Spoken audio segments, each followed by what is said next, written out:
There could not be a site more fitting to dedicate to a great apostle of freedom. Lord Harlech escorted the Queen, the Duke, Mrs. Jacqueline Kennedy.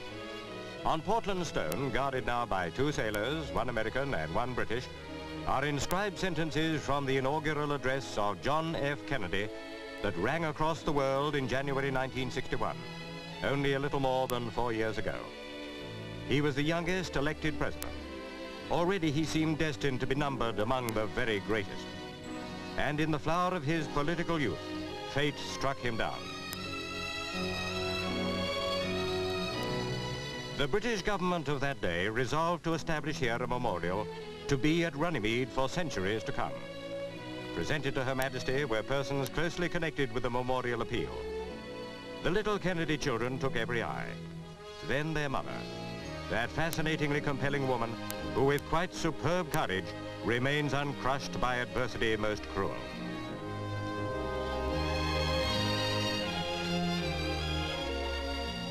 The ceremony of inauguration was simply planned. Tributes to the late president were to be paid by Mr. Macmillan, the Prime Minister, the Queen, and Mr. Dean Rusk. In complete command of herself, Jacqueline Kennedy showed no sign of an ordeal such as few women could have undergone without betraying emotion. The Archbishop of Canterbury was on the platform. The Queen herself now came to take her place.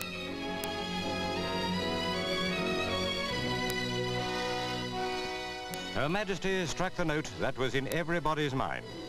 How fitting that this was taking place at Runnymede. Here, at Runnymede, 750 years ago, Magna Carta was signed. Among our earliest statutes, it has rightly been regarded as the cornerstone of those liberties which later became enshrined in our system of democratic government under the rule of law.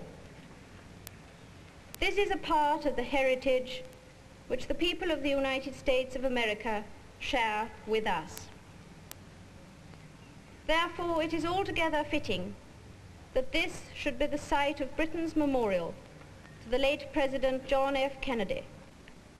This acre of English soil is now bequeathed in perpetuity to the American people in memory of President John Fitzgerald Kennedy, who in death my people still mourn and whom in life they loved and admired.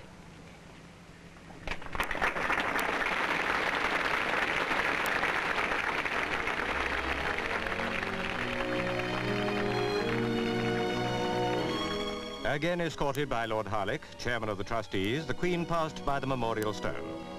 It was ineffably tragic that so young a president of such immense potential should have been assassinated. This world is not so rich in men of commanding power that it can afford the loss of one so abundantly endowed. John F. Kennedy belonged to one nation. It was for all the world, to one age, and was for all time.